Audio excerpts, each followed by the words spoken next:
My childhood ended when my mom married Frank. Looking back now at 32, I can see the moment everything changed. I thought gaining a new family would be a good thing, but instead I lost the only family I had ever known. The deepest cut wasn't the bullying from my step-siblings or my stepdad's coldness.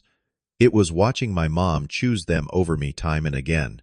When I finally stood up for myself, I never imagined it would lead to years of separation. Where are you watching from today? Drop a comment below, hit that subscribe button, and stay with me as I share how I found strength when my own mother abandoned me. I grew up in a small house in Pennsylvania with just my mom, Janet. My dad died in a construction accident when I was 5. I have faint memories of him teaching me to throw a baseball and reading me stories at bedtime, but mostly I remember the aftermath of losing him. Mom and I became inseparable after that. We were a team facing the world together.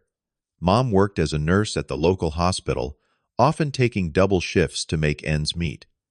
Despite her exhaustion, she always made time for me. We had Friday movie nights with homemade popcorn. On weekends, she took me to the library where I would load up on science books and adventure stories. I was a quiet kid, more interested in reading about space or building contraptions than playing sports. Mom always encouraged my curiosity. She hung my science fair ribbons on the fridge and listened patiently to my excited explanations about how things worked. Our life was modest, but full of love. We had our routines and traditions that made our small family feel complete. When I missed having a dad during father-son events at school, Mom would show up wearing a fake mustache, making me laugh instead of feeling left out. We had our own language of inside jokes and references that no one else understood. I felt secure in our little world. Everything changed when I was 12. Mom met Frank Williams at the hospital where she worked. He was an administrator there, a widower with 3 children. At first, I only heard about him through Mom. She would mention conversations they had at work or funny stories he had told.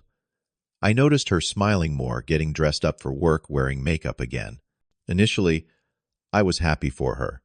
She deserved someone who made her feel special. The first time I met Frank was at a casual dinner at a local restaurant. He seemed nice enough, polite, and attentive toward my mom. He asked me questions about school and my interests in science. When he mentioned his own kids, Tanner, Amanda, and Lucas, I felt a mix of curiosity and apprehension. I had always secretly wished for siblings, but I was also nervous about sharing Mom with other children. As Mom and Frank spent more time together, I met his kids at various outings. Tanner was 14, athletic and confident. Amanda was 13, pretty and popular. Lucas was 10, energetic and loud.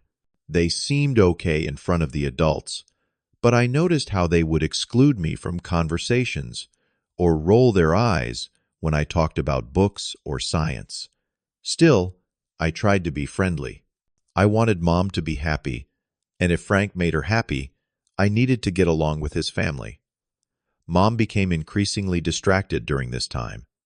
Our Friday movie nights were often canceled because she was out with Frank. When I needed help with homework, she would rush through explanations, her mind clearly elsewhere. I told myself this was normal, that she deserved to have her own life too. But I missed our closeness. I missed being her priority. 8 months after they started dating, Frank proposed. Mom was ecstatic, showing off her ring to everyone. When she told me, I forced a smile, even as worry gnawed at my stomach. Everything was moving so fast. When I cautiously asked if they were sure about getting married so quickly, Mom dismissed my concerns. She was 42 and said this might be her last chance at happiness. How could I argue with that? Frank organized a dinner with all the kids to celebrate the engagement. It was at his house, a large 2-story, in a nicer neighborhood than ours. During dinner, I noticed more clearly how Frank was with his children versus with me. He laughed at their jokes, remembered their preferences, touched their shoulders affectionately. With me, he was cordial but distant. I told myself I was being oversensitive. At that dinner, I got my first real taste of what was coming. When I mentioned my science club was working on a robot project, Tanner snorted and called it nerdy.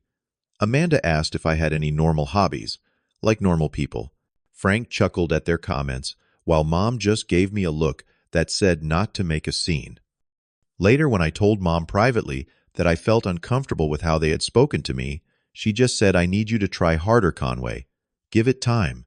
They are good kids. You will all be friends soon." I wanted to believe her.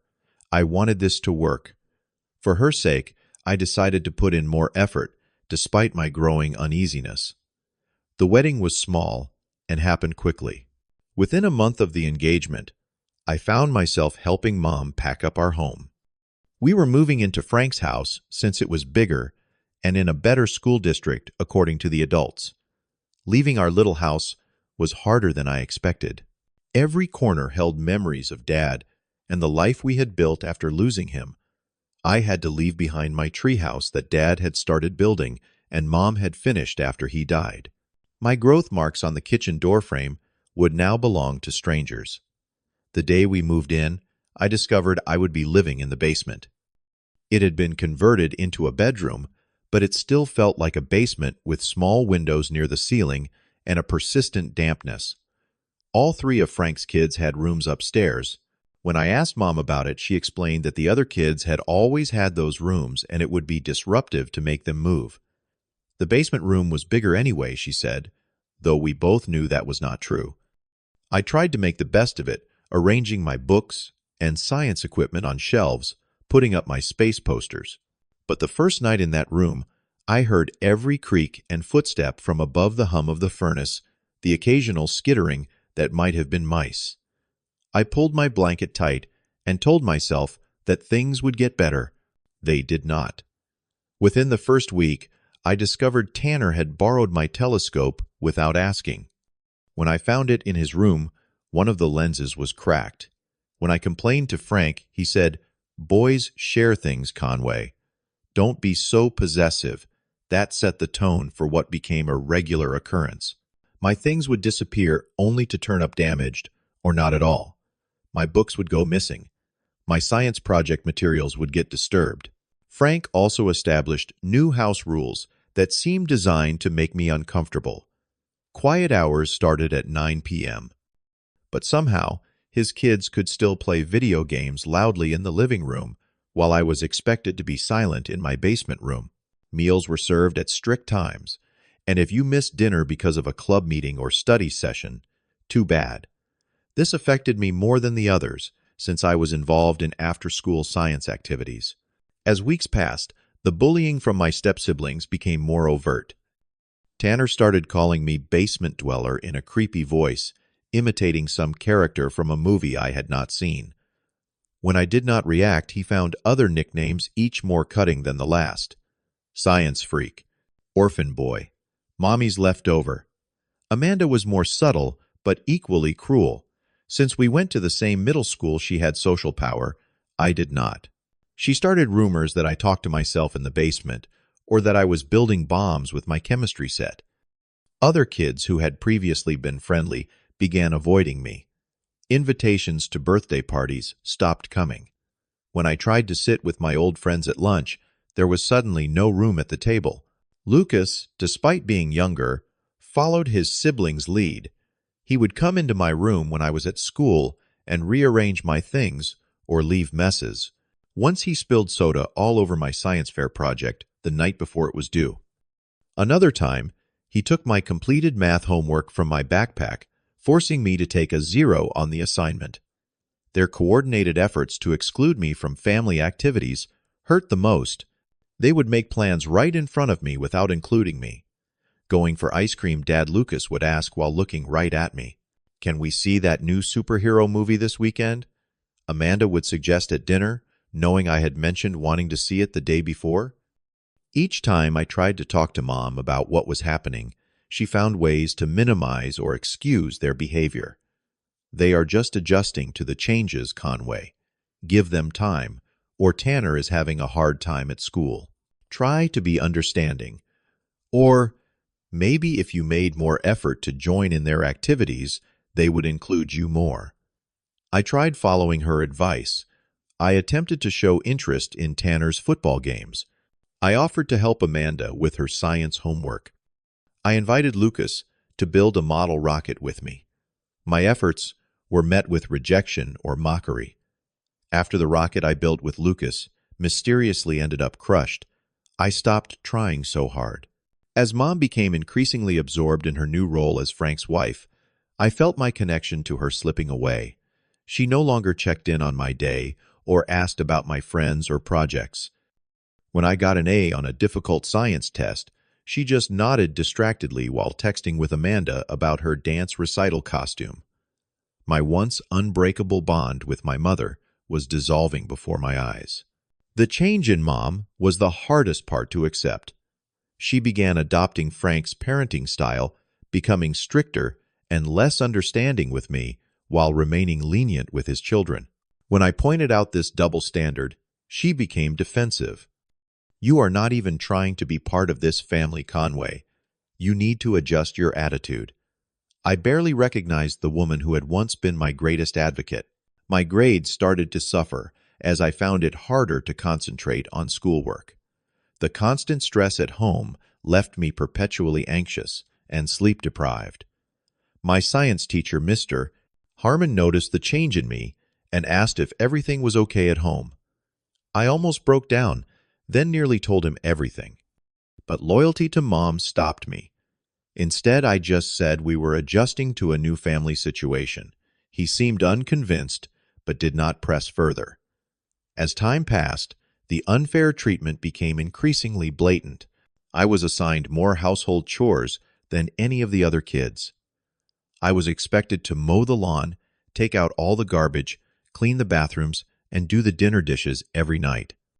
Meanwhile, Tanner had football practice, Amanda had dance, and Lucas was too young to do a thorough job, according to Frank.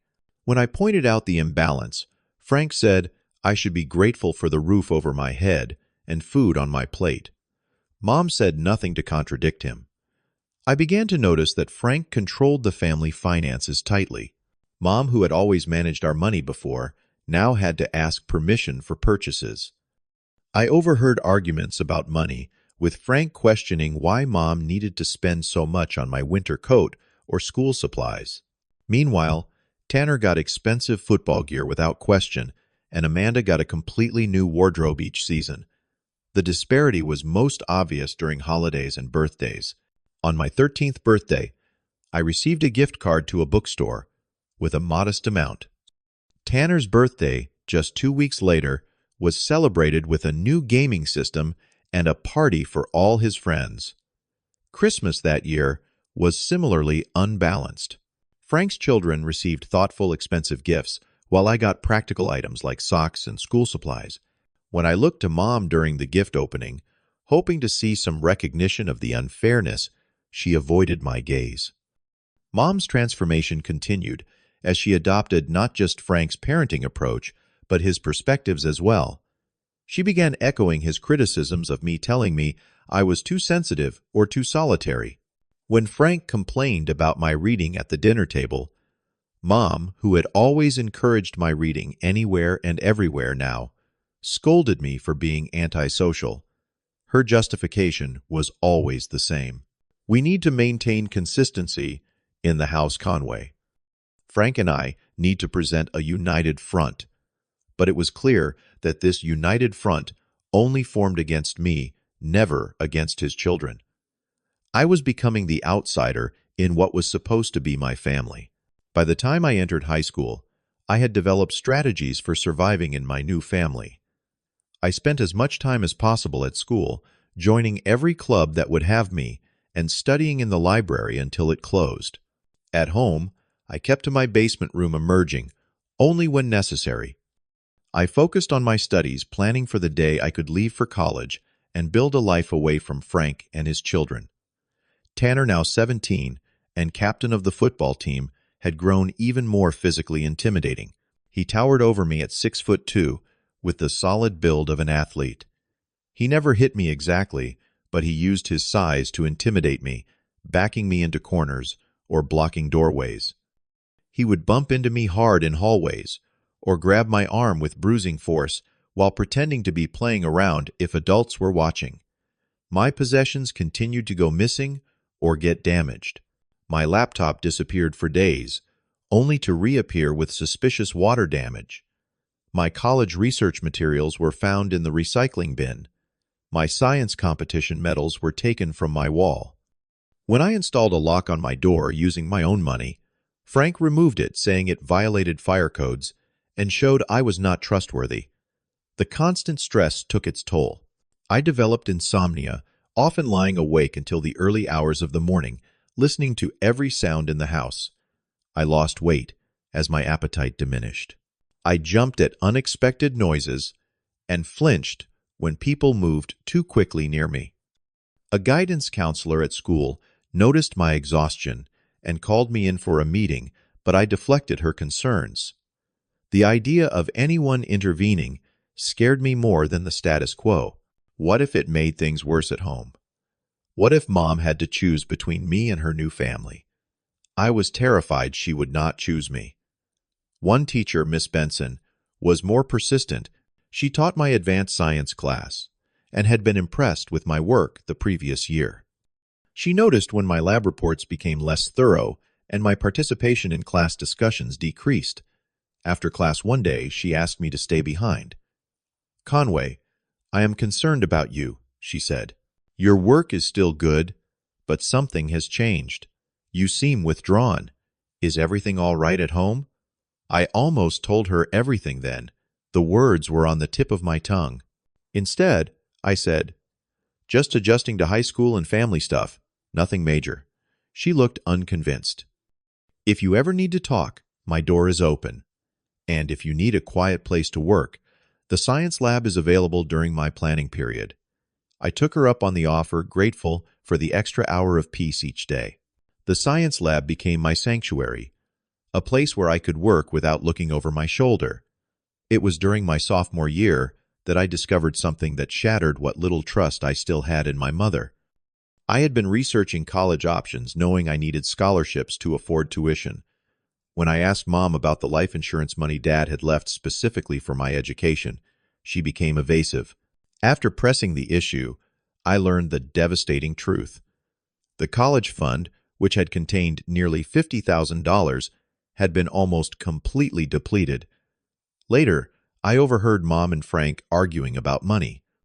Through their heated exchange, I learned that my college fund had been used to buy Tanner a used car for his 17th birthday and to send Amanda to an expensive performing arts summer camp. Money that my father had set aside for my future had been spent on Frank's children. When I confronted Mom about this betrayal, her response left me cold. "We are a family now, Conway. We share resources. Tanner needed that car for his college visits, and Amanda has real talent that needs nurturing." "What about my future?" I asked, my voice breaking. "Dad wanted that money to go to my education." "You will still go to college," she assured me, not meeting my eyes. "We will figure it out when the time comes. There are student loans, and you are smart enough to get scholarships." In that moment, I realized my future had been sacrificed for my step-siblings without a second thought. The money my father had worked hard to set aside, his final gift to me, had been given away as if my needs and his wishes did not matter. The breaking point came during my junior year. Frank and Mom went away for a weekend to celebrate their anniversary, leaving us teenagers home alone with clear instructions. No parties, no friends over no trouble. Tanner, now a senior and 18 years old, waited exactly 30 minutes after they left before inviting over his football teammates and their girlfriends.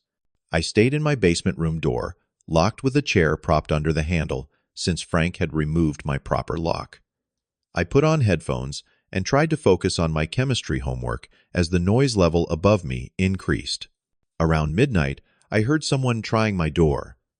The chair held, but I was unsettled. I texted Mom telling her about the party.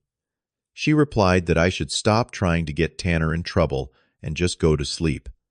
Sometime later, I must have dozed off, despite the noise.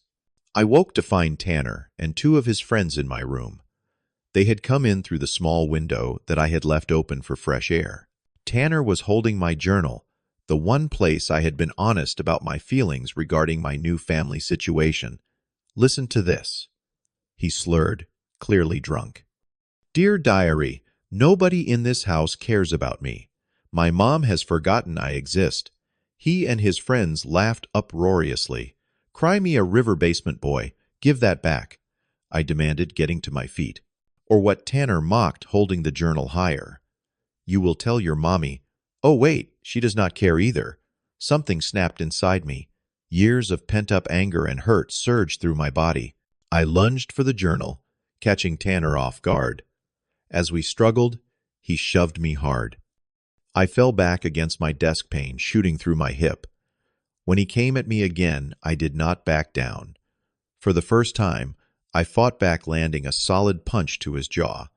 The fight that followed was brief, but intense. Tanner was stronger, but I was fueled by years of suppressed rage. His friends, not expecting actual resistance, backed away. The commotion attracted Amanda and Lucas, who stood watching from the doorway. By the time we were pulled apart by one of the older party guests, Tanner had a bloody nose, and I had what would later turn into an impressive black eye. The party dispersed quickly after that. I sat on my bed, shaking with adrenaline and the realization of what had just happened. Tanner glared at me from the doorway. You are dead, he promised, before stomping upstairs. I spent the night with my desk chair against the door again, too wired to sleep. In the morning, I discovered my room had been trashed while I was in the shower. My books were torn, my computer screen cracked, and someone had poured soda all over my bed. When Frank and Mom returned that afternoon, they found Tanner nursing his bruised face and me cleaning up my destroyed belongings. Before I could explain what had happened, Frank exploded.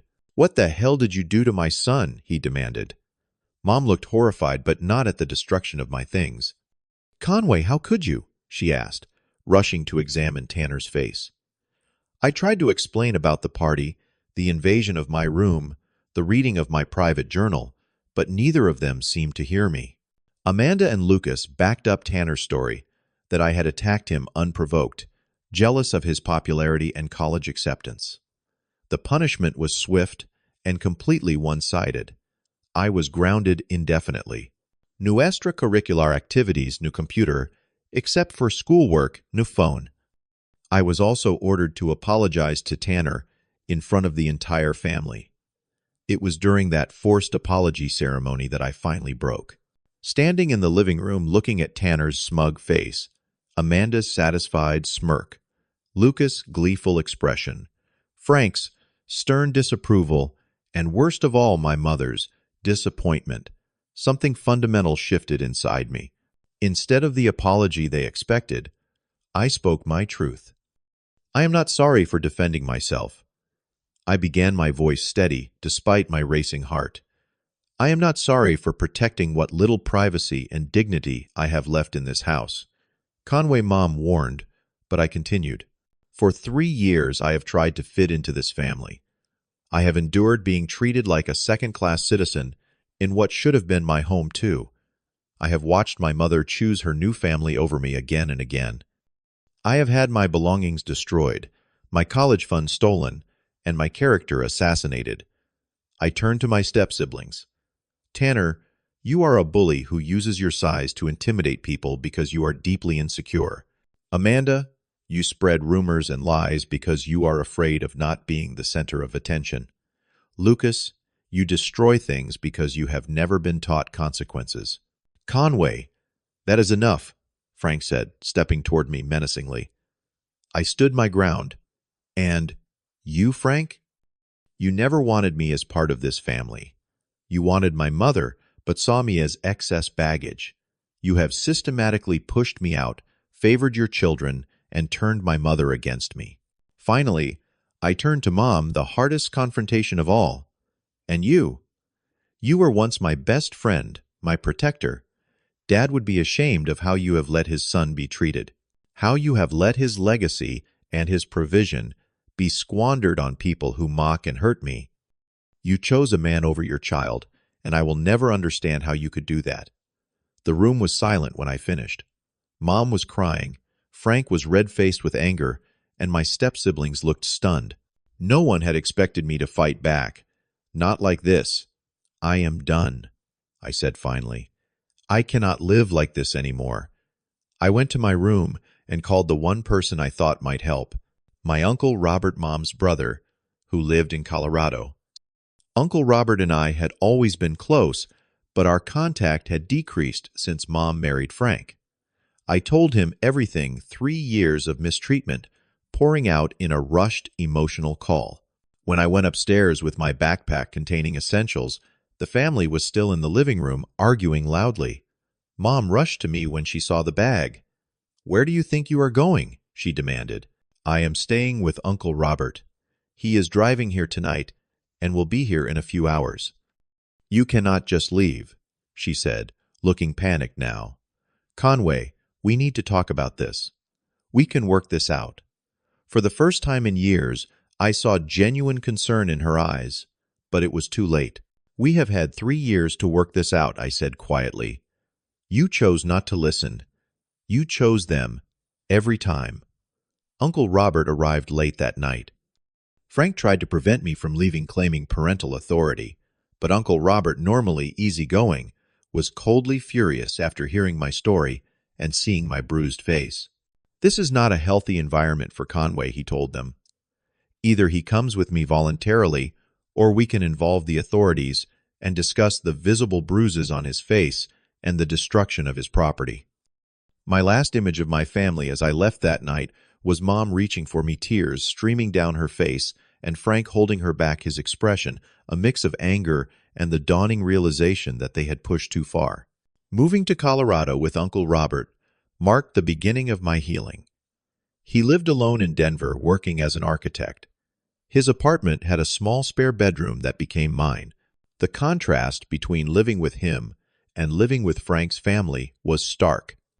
Uncle Robert gave me space, but also made it clear I was welcome and wanted.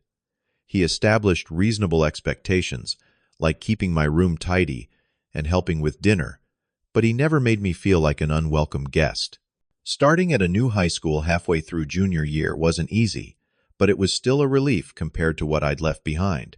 Without the constant stress of navigating my toxic home environment, I found my academic performance improving immediately. My new school had an excellent science program, and for the first time in years, I felt my passion for learning rekindling. Uncle Robert helped me get into therapy, something I initially resisted, but eventually found valuable. My therapist helped me understand that what I'd experienced was emotional abuse and neglect. She helped me process my anger toward my mother and develop healthier coping mechanisms than shutting down or exploding. The first few weeks after I left, Mom called constantly. I let most calls go to voicemail, not ready to speak with her. The messages started with anger and demands that I come home, then shifted to tearful pleas, and finally to resigned acceptance that I wasn't returning. I listened to each one, my emotions, a confusing mix of vindication, guilt, and lingering hurt. When I finally did answer, one of her calls about a month after leaving our conversation was strained. She said she missed me. I told her I missed who she used to be. She said Frank and the kids were sorry about how things had escalated. I asked if they were sorry about the previous 3 years of mistreatment. Her silence was answer enough. Letters started arriving, long handwritten pages where Mom tried to explain herself. She wrote about her fear of growing old alone, about how Frank had seemed like security after years of struggling as a single parent.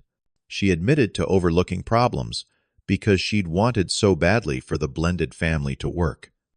Reading between the lines, I realized she had been so afraid of losing Frank that she had sacrificed me instead. Uncle Robert never pushed me to reconcile with Mom, but he gently encouraged me to keep the door open for the future.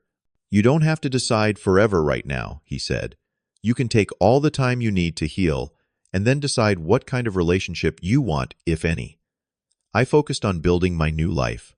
I made friends who appreciated my intelligence rather than mocking it. I joined the robotics team and discovered I had leadership abilities I'd never had the chance to develop. I got a part-time job at a local electronics store, saving money and enjoying the independence it gave me. As senior year progressed, I applied to colleges with a new sense of purpose. Without my father's insurance money, I knew I needed scholarships. I threw myself into applications, writing essays about overcoming adversity that were all too real. Uncle Robert helped where he could, but he was clear that I needed to take ownership of the process. The acceptance letters started coming in spring of senior year. When I received a full scholarship to a prestigious engineering program, Uncle Robert took me out to celebrate. For the first time in years, I felt like my future was full of possibility rather than dread. Mom called when she heard about my scholarship from Uncle Robert. "I'm so proud of you, Conway," she said, her voice thick with emotion. I thanked her politely, but didn't invite further conversation. I wasn't ready. Over the next decade, I built a life that exceeded my teenage expectations. I thrived in college, finding my place among other science-minded students. I graduated with honors and landed a job at a software engineering firm in Denver. I stayed close to Uncle Robert, whose support had never wavered. I dated, made friends, created a chosen family of people who valued me. I became known for my integrity and reliability, determined to be everything Frank was not. The angry, wounded teenager gradually gave way to a confident, successful adult. My relationship with Mom remained distant but civil. We exchanged occasional emails and phone calls on birthdays and holidays. She and Frank were still together, though I gathered from Uncle Robert that things weren't always smooth. My step-siblings and I had no contact at all, which was fine by me. The news of Mom and Frank's divorce came when I was 32. Mom called me directly, her voice sounding older and tired. Frank had been having an affair with a colleague. The marriage was over. In the aftermath, she said she'd been reflecting on her life choices, particularly how she had failed me. "I'd like to see you," she said, "if you're willing." After discussing it with my therapist and my longtime girlfriend, now fiancée, I agreed to meet Mom at a restaurant in Denver. She had moved to a nearby town after the divorce, but this was our first face-to-face meeting in almost a decade. The woman who walked into the restaurant looked both familiar and like a stranger.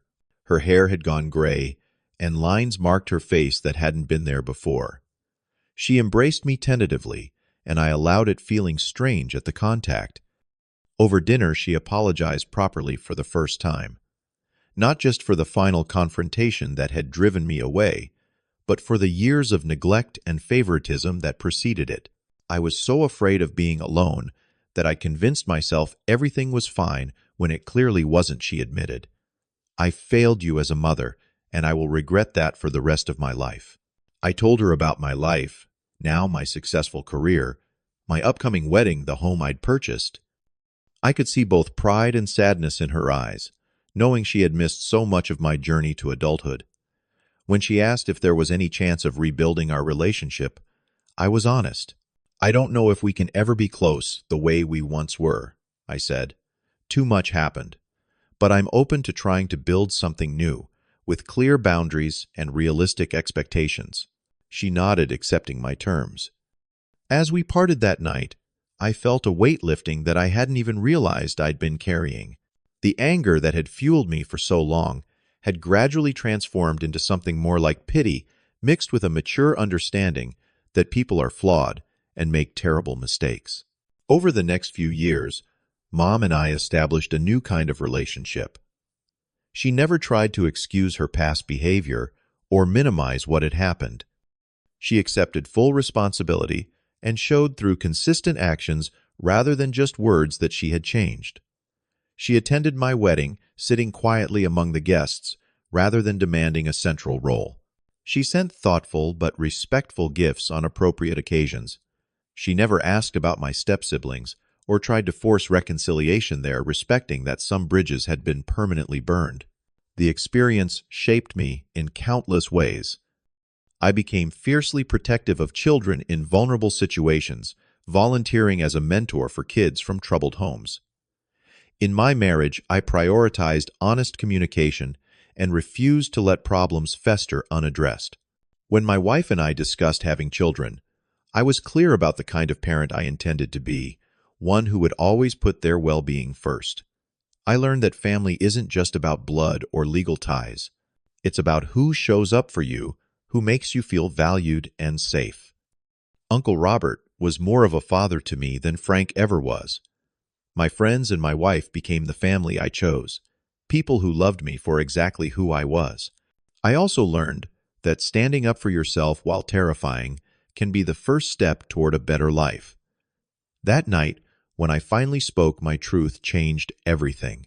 It was the end of one chapter, but the beginning of a much better story. If you are watching this and recognize yourself in my experience, know that you deserve better. Neglect and emotional abuse leave invisible scars that are no less real than physical ones. But with distance support and time, healing is possible. You can build a life you love, surrounded by people who truly care about you. What was your experience with blended families? Did you ever have to walk away from a toxic situation to save yourself? Share your story in the comments below. If this resonated with you, please subscribe to hear more stories of resilience and healing. And if you know someone who needs to hear this message, share it with them. Sometimes knowing you are not alone makes all the difference. Thank you for listening, and remember, the family that matters most is the one that treats you with love and respect, whether they share your DNA or not.